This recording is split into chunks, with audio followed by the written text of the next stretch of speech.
है basic strength पर।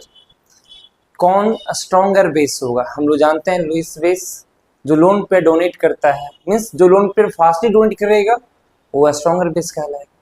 और हम लोग जानते हैं कौन लोन पे फास्ट डोनेट कर पाएगा? बताइए, कोई आदमी है फुल्ली उन पर फैमिली का लायबिलिटी आया हुआ है, क्या वो जल्दी घूमने के बारे में प्लान कर पाएंगे? कहीं बाहर निकलना चाहेंगे? नहीं चाहेंगे। और वैसा भी आदमी है जिसकी फैमिली का कोई लायबिलिटी ही नहीं है, मतलब वो फ्री है फैमिली से, वो आराम से झोला उठाएगा कहीं चल देगा घूमने के लिए। मीन्स जिसका लोन पेयर इंगेज नहीं है कंपाउंड में, मतलब रेजोनेंस में, वो आसानी से डोनेट किया जा सकता है। जिसका लोन पेयर फुल्ली इन्वॉल्व है रेजोनेंस में, वो थोड़ा स्लोली आपको लोन पे डोनेट किया जा सकता है। और जिसका लोन पेयर के कारण कंपाउंड एरोमेटिक हो जा रहा है, वो सबसे स्लोली लोन पे डोनेट करेगा, मतलब उसका बेसिक कैरेक्टर सबसे कम हो। जस्ट लाइक आइए इस पर, ये 4 ऑप्शन आपको दिए हुए हैं। इसमें फर्स्ट ऑप्शन में आप देखिएगा इसका लोन पेयर कहीं पर भी इन्वॉल्व नहीं है रेजोनेंस में, मीन्स इस कंपाउंड में रेजोनेंस हो ही नहीं रहा। ये सबसे स्ट्रॉन्गर बेस आपका ए हो जाएगा। इसका इलेक्ट्रॉन नेगेटिविटी वैल्यू भी कम है।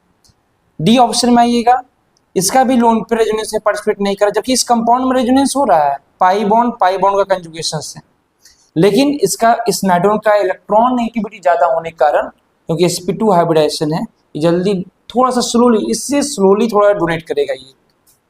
मतलब सबसे स्ट्रॉन्गर बेस ए, देन आपका डी, देन आपका कौन सा? तो बोलते हैं सर इसमें इसका लोन पे भी रेजोनेंस से पार्टिसिपेट कर रहा है, इसका भी लोन पे पार्टिसिपेट कर रहा है, बट दोनों में अंतर है। दोनों में अंतर क्या है? इसका लोन पेयर, ये कंपाउंड पहले से ही एरोमेटिक है, ये लोन पेयर इस कंपाउंड में रेजोनेंस में पार्टिसिपेट कर रहा है, लेकिन इस लोन पेयर में डिफरेंस क्या है? ये लोन पेयर के कारण ही ये कंपाउंड एरोमेटिक है। एरोमेटिसिटी का हम लोग जानते हैं कंसेप्ट, कंपाउंड साइक्लिक होना चाहिए जिसमें पाई बॉन्ड इलेक्ट्रॉन 6 होना चाहिए, और भी रूल्स है, हकल्स रूल है फुल। इस कंपाउंड में 6 पाई बॉन्ड इलेक्ट्रॉन है और सभी कंजुगेशन में है। Lone pair pi bond conjugation, pi bond conjugation है, मींस एक कंपाउंड एरोमेटिक है इसी लोन पेयर कारण। तो बताइए लोन पे जल्दी निकलना चाहेगा? इसको आप इजीली वे में डोनेट नहीं कर सकते हैं, मतलब सबसे स्लोली डोनेट करेगा ये, क्योंकि ये कंपाउंड स्टेबल है, इसी कारण ये जाएगा तो पूरी तरीके से कंपाउंड अनस्टेबल हो जाएगा। सबसे स्ट्रॉन्गर बेस कौन सा होगा? ए, क्योंकि इसका लोन पे फुल्ली फ्री है।